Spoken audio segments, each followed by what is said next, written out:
Welcome. Storytellers and Changemakers with Emebasi is a podcast that explores the stories and strategies of successful founders, experts, and changemakers.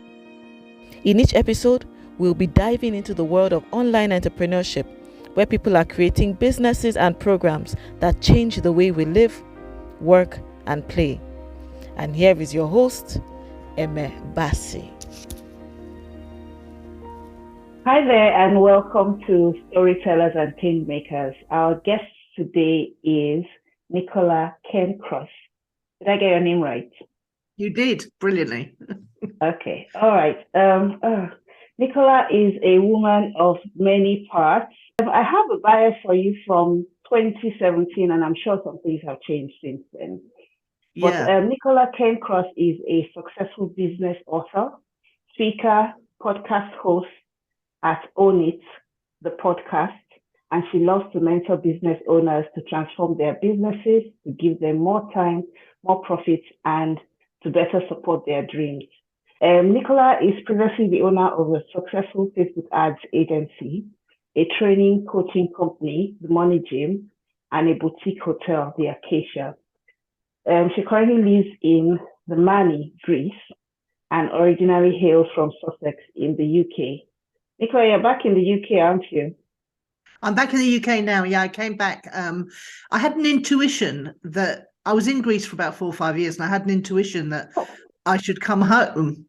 And it was really weird. It was a lovely sunny day. I'd just gone to the post office. I was just about to go to the beach. And I just sat down in this car park on some steps, and I thought, do you know what? I think I need to go home. And it was really weird. That was August 2019, and my grown-up children were living in a flat in England, and my ex-husband had just moved out of the flat, so there was a spare bedroom, and I thought, well, if I'm going to go home, it's going to be now would be a good time because there's somewhere to sleep. And my daughter was coming out the week after, and she came out, and I said to her, look, how would it be if I came home? And she said, yeah, come home, brilliant, come home with me. And so I literally gave notice, packed up my stuff, and went home with her. And I'm so glad I did, because Greece had a really tough lockdown, and I would have. Yeah, I would. I mean, you had to get a text to be allowed out of the house, and no swimming, no one on the beach, nothing. So it was, and that was a year and a half. So it would have been really tough to be there on my own.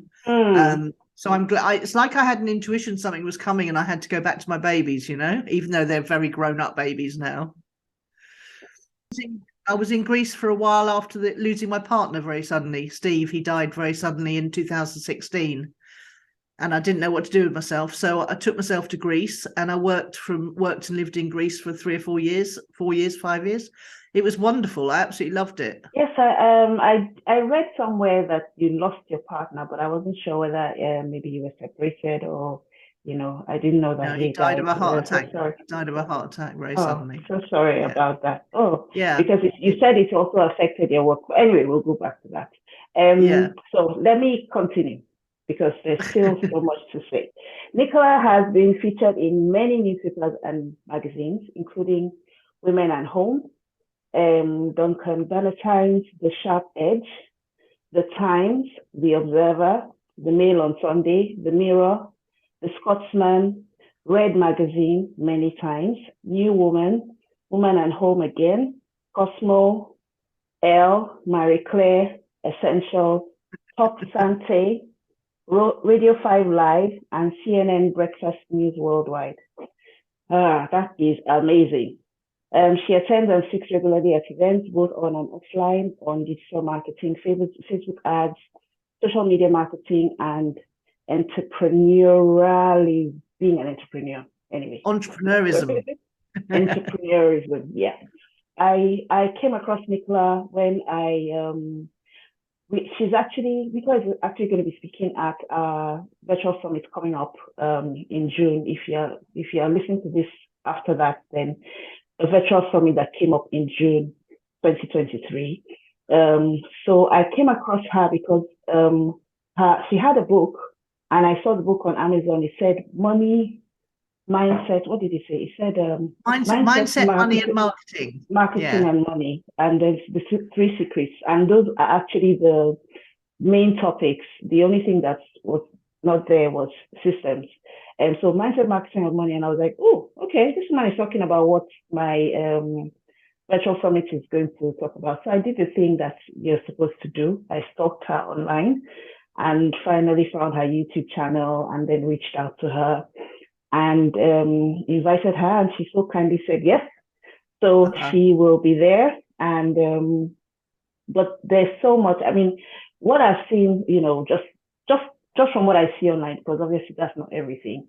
You have so many layers of experience and knowledge in the online space. And the topic that she's going to be talking about is money and how to make your money mindset a reality. So, but I want to talk about your book, the one that says Mindset, Marketing, and Money. I didn't even realize that some of the people that you interviewed on the book were people like Rich Sheffrin, James Schramko, Margaret Wright, Dan Norris, that's a 7-day startup guy, Jenny Holt, Ryan Levesque, that's the Ask Method, and so many others, up to 120 people you interviewed. And then I think you featured a number of those in your book. So what was the experience like? What was it like when you were interviewing these different people? How was it expanding the way you think about things, before you decided to put it in the book? Yeah, well, what happened was it was in between. It was just before. I've had my successes have gone in waves. They say that it's never an uphill line. You go up and down in waves. And I was in between. Same thing to myself today. That from what I'm saying, it's like being up and down, different. Yeah, you've seen a lot, of a lot of very high ups and very low lows. Yeah. There's been 3 or 4 downs, not that many, probably 3. I started very late at the age of 38. I was, still poor. I had aspirations all my life, but I was still poor at 38, and I had a small child and another one on the way. And my husband had just been made redundant. He worked in the music industry, and it was made redundant 3 times in 1 year. Oh my goodness. 97, it was 97. And I just stood in the middle of my living room and I just thought, what is wrong with me? Why can I not become successful? I work so hard. I learn new things. I don't muck about. And I just, what's wrong with me? And I realized that I was asking myself the wrong questions. And suddenly it came to me that I should be asking, what do other people know that I don't know? Nicola, I have to stop you there, because there's so many people that are in exactly that situation where they seem to be, they're doing all the things, and let me say, we are doing all the things. We're doing all the things, they're working hard and everything, and you're like, what am I missing? What am I missing? And so carry on. Well, what happened?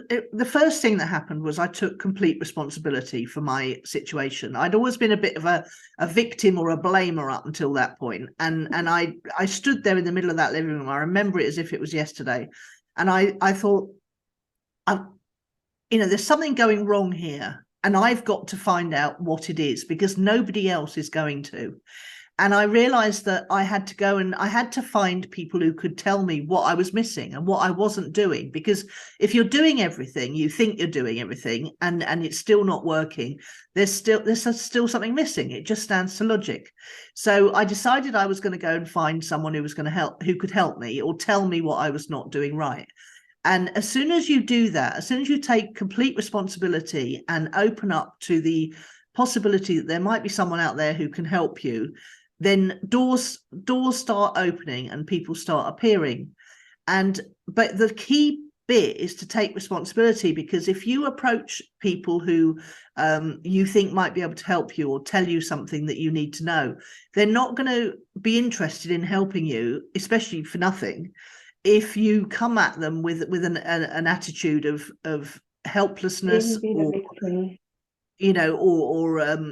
resentment for their success, or victimhood. It's woe is me, it always goes wrong for me. You've got to change your language. That's the first thing. You've got to. There's a fantastic book called Learned Optimism by Martin Seligman. And he talks about the 5 Ps. And if you catch yourself doing this, then you've got to work on it very hard. If you find yourself saying things to yourself that are permanent, pessimistic, pervasive, personal, and I can't remember the other one. It might be 4 Ps then.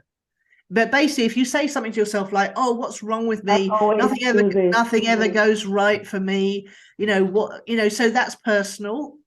Nothing ever goes right for me. That's permanent. Pessimistic, pervasive means that it's always something coming in from outside that's affecting your success, rather than taking it right inside and saying, "It's me. I'm not doing something. I don't know something. I need to go find someone who can tell me what I'm missing." And that once you start to do that, magical things start to happen. And I'm not kidding.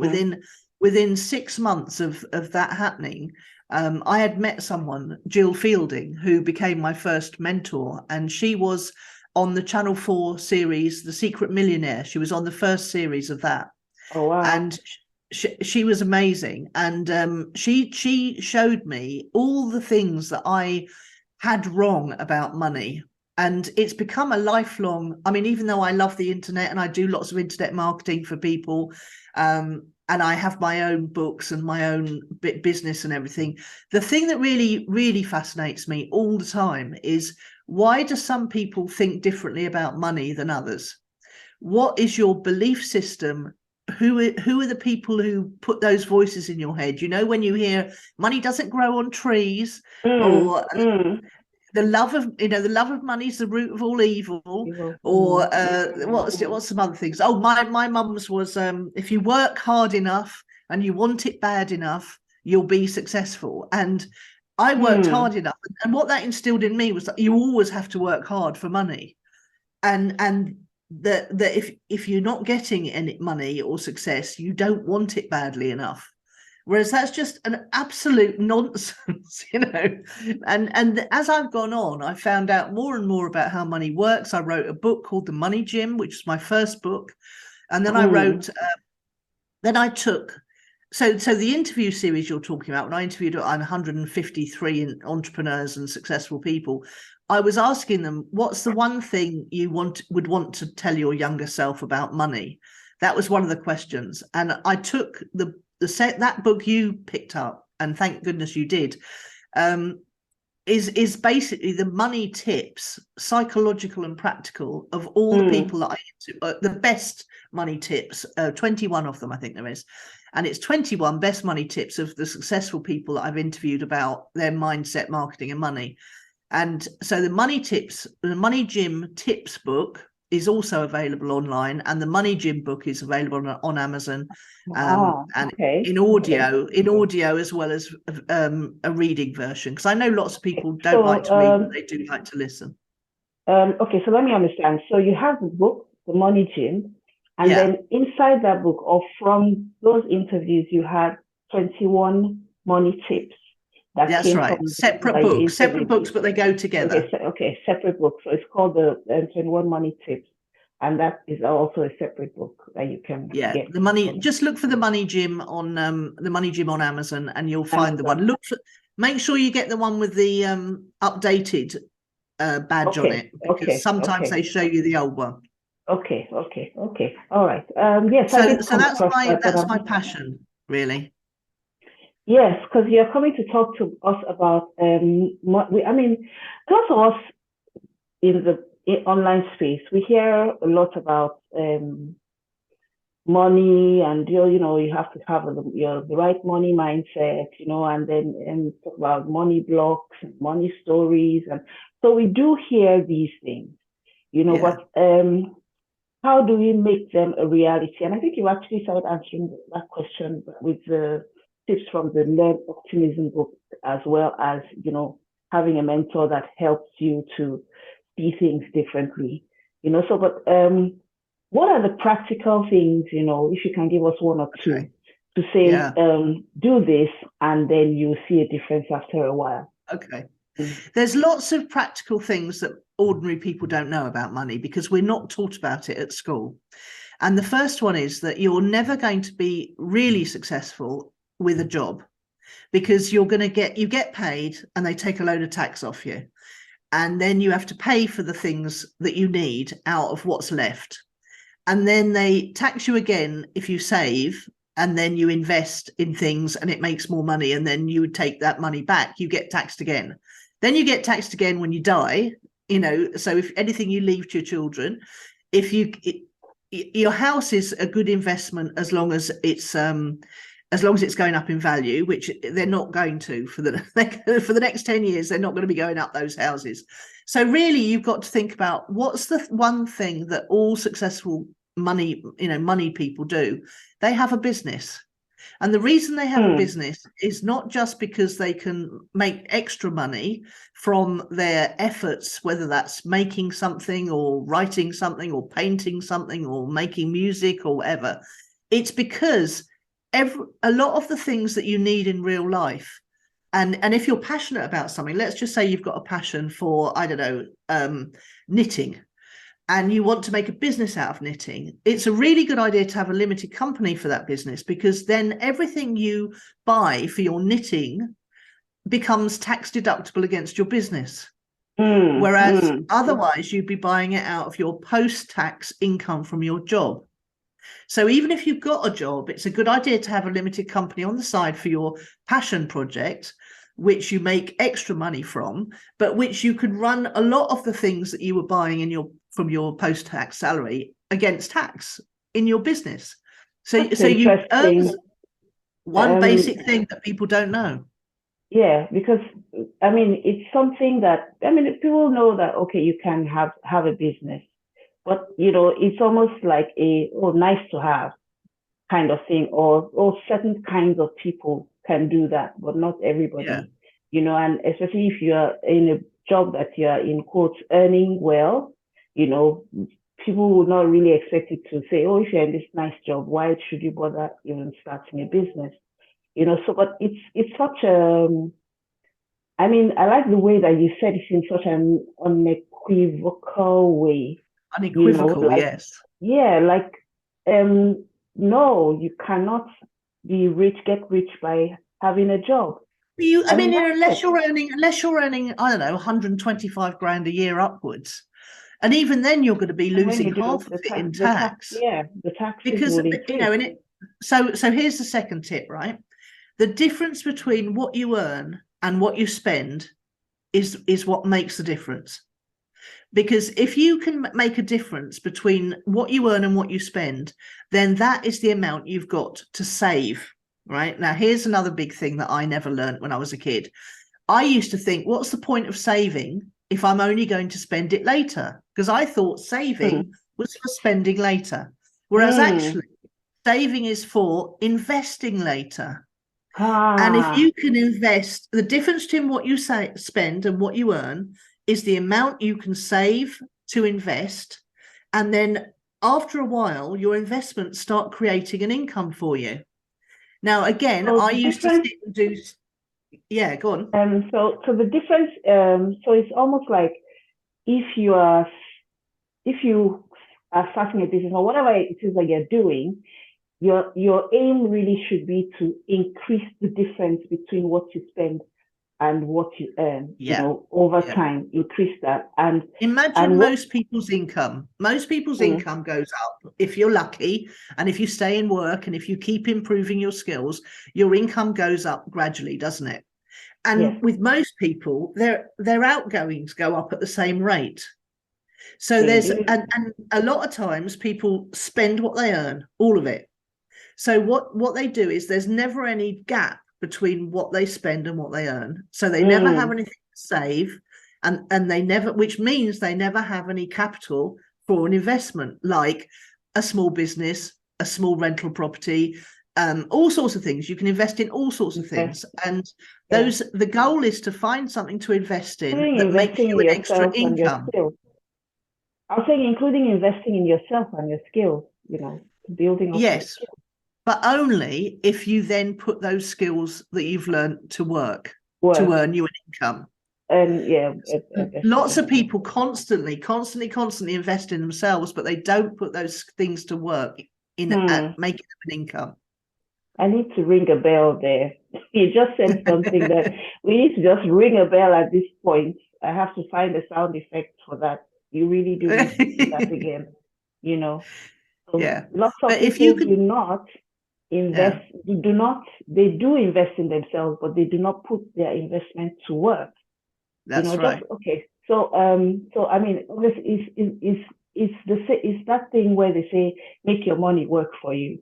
So even if you're using your money to invest in yourself, you have to make that work for you, or else it's not going to be an investment that gives and you. Here's the third thing. Here's the third thing, right? Because I know we've only got 15 minutes, but the third thing is that I used to do spreadsheets about how I could make my money grow if I saved X amount. But I was doing those spreadsheets based on 1% return on my money per year, 2% return on my money per year, 5% return on my money if I got a really good investment.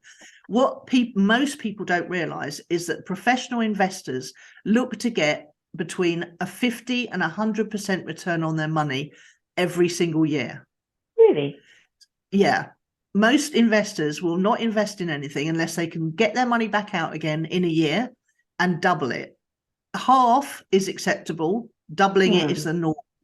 So that's why it's so hard to get investment. When you're a new entrepreneur and you want to go out and get an investor, who's going to pay you to do your business, that's like trying to create a job for yourself. But that's why it's so hard to find investors, because they want to get their money back.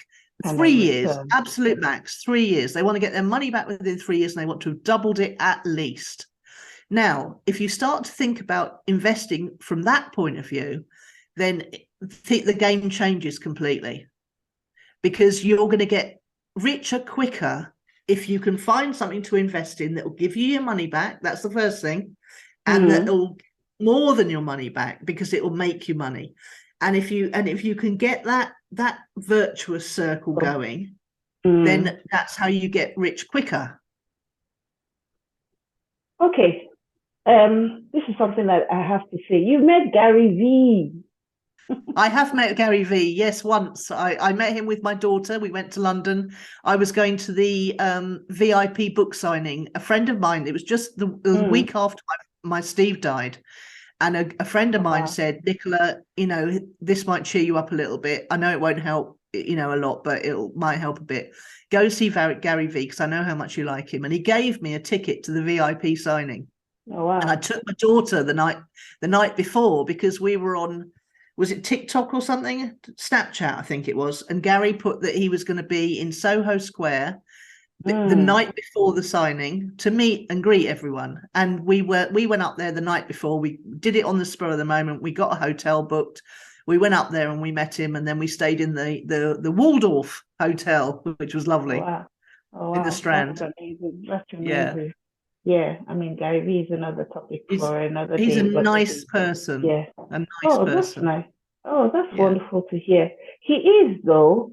You can tell even when you hear his talks, he's very genuine in what he does, he really cares. Yeah. He was lovely to my daughter. It changed her thinking dramatically. She was all, whatever about business, and meeting him, looking him in the eye, and him being really encouraging to her. She's, because she's a video editor, so D-Rock was there as well. His video editor was there as well. And he was, so he was right. He said to her, what do you do? And she said, I'm a video editor. She was only about 18 at the time. And he said, that's fantastic. You've got to keep going with that. It's a great career. And so she really started doing her YouTube channel after that. Oh, wow. That's inspiring. Yeah. You're inspiring, Oh, thank you. So what's life like for you now, business wise and all that, I've simplified things a lot, because I was getting bigger and bigger and And Steve dying knocked me back sideways a little bit, but I carried on, and I got, I worked from Greece, and I went to Australia from Greece. I spoke a few times, went to America, spoke a few times there. So I did some things that I would enjoy with people that I would enjoy. And then I came back to England, and obviously COVID has been very weird for everybody. But I just simplified everything, and I literally do three things now. I speak if people want me on things like this. I speak in public if I'm invited to speak about money and entrepreneurship.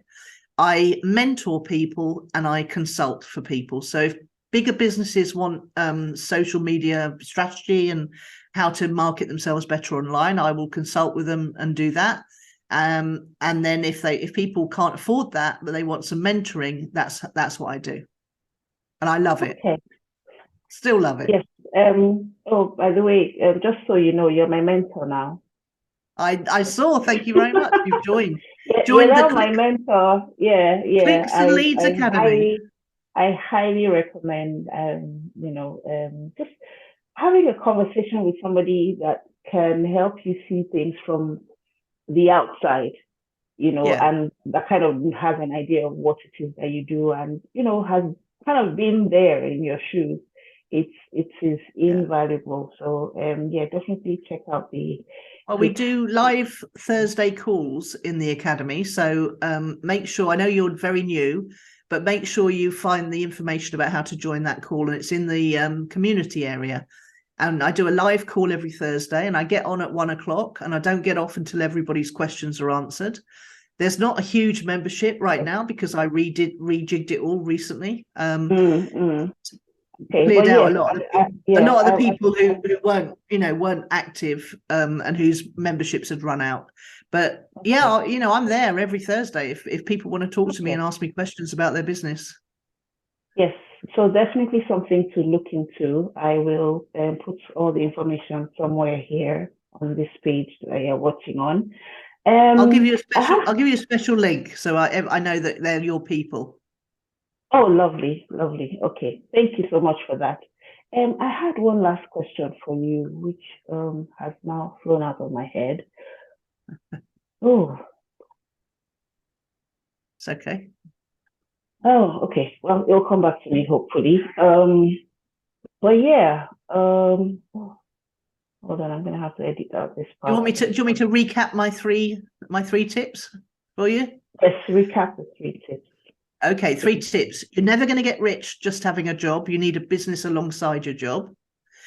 The difference between what you spend and what you earn is what you can save to invest in something that will generate an income for you later. So that'll add to the difference between what you spend and what you earn. And the third thing is most professional investors, and that should be you now, caring about your money as much as an investor would care about their money, look to get a 100 to 200% return on their money within 3 years. So they want their money back, and they want to have made it that much again, at least within 3 years. And that's the kind of deals you should be looking for. And if you're investing in yourself, that's great, but only as long as you're putting the new skills and experience to work for you. I mean, that makes sense. If you join, like, for instance, if you join a $10,000 mastermind, you want to make your money back. You want to make your money back and not just make back what you spend, but double it, triple it, that kind of thing. So, I went to a Rich Sheffrin weekend. It was a long weekend in Florida. I flew from England, and I stayed in a hotel, and I paid over £10,000 for that weekend. Oh, wow. And I got more than my money back within the year, and I lost my fear of flying, which I didn't expect to happen. But I was afraid of flying, and I used to get in a terrible state on the plane. But one of the outcomes of that weekend was that I lost my fear of flying. You lost your fear of flying. And you got something. I mean, I love Rich Sheffrin. That's one of the OGs, the original. He is OG, Guys are just like you. Anyway, one of the OGs. That's so funny, isn't it, that you know so many of the people that I've worked with. Yeah, I've been there reading the books, watching the podcast, or listening to the podcast listening to the webinars, joining some programs here and there, but yeah, I mean, like James Schramko is amazing as well. I paid him a lot of money over the years, and Have he was you? worth it. Yeah, and he was worth it. He's good. Yeah. I like when people don't overcomplicate things, or they make things simple. They kind of like clear the clutter out of the way, and I think that's one of the things that you he's do very as good at well. that. Just clear the clutter out of it, because there's so much information out there, so many things that we're, everybody talks with so much certainty. Oh, you have to do it this way. This other one says you have to do it that way, and it's almost like you find yourself starting and stopping.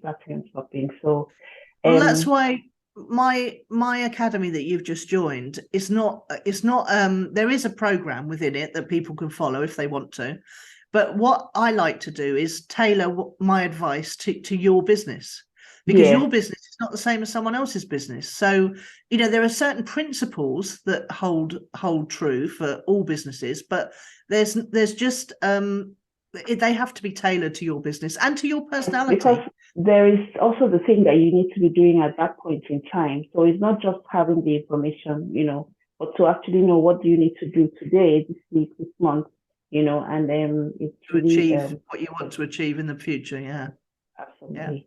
To help you to see that. And yes, as soon as I met Nicola, the first thing she said was, "Oh, I had a look at your website, and here's 2 or 3 things that you can do to fix your website." And I'm fixing the website, and it's already looking good. And I'm forcing myself. Yeah, thank you.